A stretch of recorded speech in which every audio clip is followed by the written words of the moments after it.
Let's take a look at some more political excess. This time, we're going to get on Morning Consult and see the most and least popular U.S. senators and governors. And this is fairly recent. It's only from about a couple of weeks ago. Some of you might not be a big fan of Morning Consult. Maybe you don't trust them. Maybe you think they're inaccurate. That's fine. But I like how every quarter they seem to put out these updated ratings. And it's usually for all 50 states. And plus we had a midterm recently, so there's some new senators and governors in there. Gives you a good idea where things might stand in your state. So the highlight here is they contrast Jon Tester with Joe Manchin. Tester is popular in Montana. Manchin is not popular in West Virginia. We'll come back to that in a little bit. But let's scroll down here and take a look at the top 10 most popular senators. Brian Schatz in Hawaii. He is the most popular. 65 approve, 24 disapprove. And then it's Bernie Sanders, and down from there, Angus King. He's in 10th place. And the only new senator here to take office after the midterms is Peter Welch in Vermont. It's a deep blue state. 62% approve of him, 64 Bernie Sanders. I think they would have to go out of their way to be unpopular in those states that are so politically lopsided. Now we can also switch over here to take a look at the most unpopular. And this is where things get a little bit juicy. Mitch McConnell, he is the least popular. That's not really much of a surprise. Democrats hate him.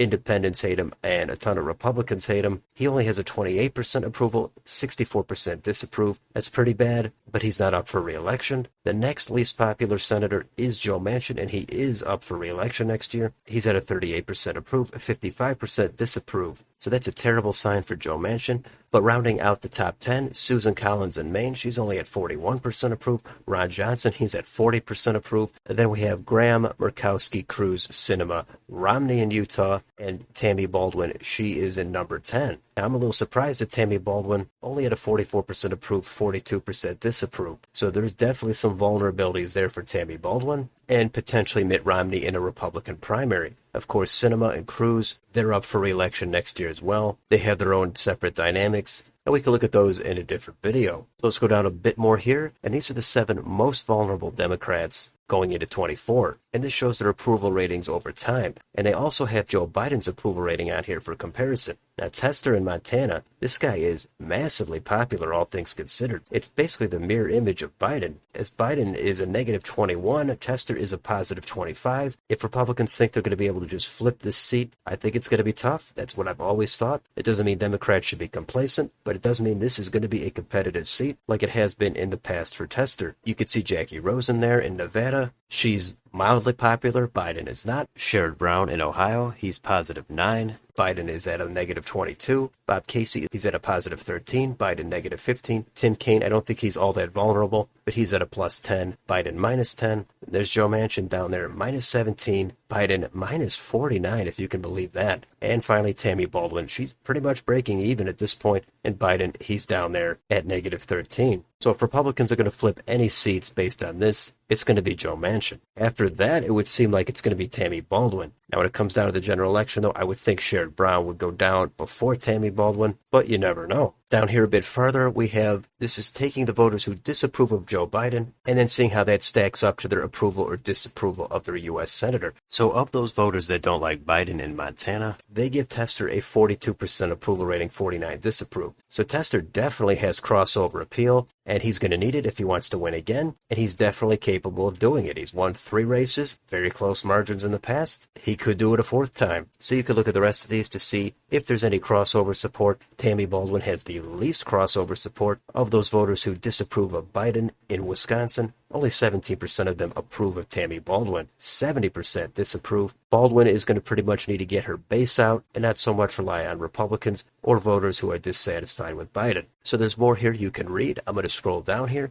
and take a look at the most and least popular governors. So here it is, the most popular governor. You probably already knew it, but it is Phil Scott in Vermont. They really love this guy there. He's at a 78% approval rating, 14% disapprove. That's completely astounding. And now that Charlie Baker and Larry Hogan are out of office, there's an opening for 2nd place, and that goes to Mark Gordon in Wyoming. 67-24 for him. Chris Sununu is in 3rd place. Then there's Jim Justice, and look at that in 5th place. Andy Beshear in Kentucky. He's up for re-election this year, and that's another one where Republicans face an uphill climb, even though it is a deep red state. Their Democratic governor, he is popular, and it's going to be tough for them to win that election. So the rest of the top 10, Josh Green, Sarah Sanders, Kay Ivey, Ned Lamont, and Kristi Noem in South Dakota. Those are your top 10. And then in 11th place, I find that to be notable. We've got Brian Kemp in Georgia. And for everything Kemp has been through over the past 4 or 5 years, somehow he has surged to a 60% approval rating, only 33% disapprove. So I haven't followed Kemp day to day, but whatever he's doing, it must be working there in Georgia. And at this rate, he's probably going to think about running for the U.S. Senate. And then there's some other governors on here, like Laura Kelly, Democrat in the red state of Kansas. She's popular, 58% approve. Glenn Youngkin in Virginia, he also maintains his popularity, 56-32. Ron DeSantis is at 56-38. And curiously, Gavin Newsom in California. Those two are rivals, and they have the exact same approval rating here, also 56-38 for Newsom. There's some newer governors on here, like Wes Moore and Maura Healey. They haven't been in there long enough to have much of a track record, so I think it's probably best to check back in on them in at least another quarter, maybe even give them a year in office. But who's down here at the bottom? I think that's what everybody wants to see, and it's the same state as it was last time, but it's a different governor, and that is in Oregon, and that is Tina Kotek. She's at 42 approve, 39 disapprove. So voters are very dissatisfied with their leadership in Oregon. They had an opportunity to make a change there. It was close, but they opted to stick with the same party, and looks like they're getting the same result. It's early for Kotek, and it's still a 3% positive approval rating, but that is rock bottom. And to be that far down that early, she's either going to have to make some changes, or she's going to be one of the most reviled governors in the country. So I think it's fun to look at all the approval ratings. I don't want to list every single governor. The link will be down below in the description. And we can look at one more thing here. This is back to West Virginia. This has an approval rating breakdown of Joe Manchin and Governor Jim Justice. Justice is vastly more popular than Joe Manchin. Justice expected to run for that U.S. Senate seat, and if he does run, I think he's favored. Joe Manchin, he's probably going to have to call it a career at this point. Manchin just could not navigate the political waters of a Democrat for president and a Democratic-controlled Senate. So even if Republicans do flip this seat, it's still going to only be a tie, and they need to pick off one more seat. It could be Montana, it could be Ohio, it could be Nevada, it could be Wisconsin. Those are the likely targets. We could talk about that more in another video. But this is a look at the popularity of the U.S. senators and governors. Let me know in the comments any surprises for you in these approval ratings. How does your governor and your U.S. senators compare? Let me know down below. On your way out, don't forget to like, share, and subscribe. Thanks for watching. I will see you on the next video.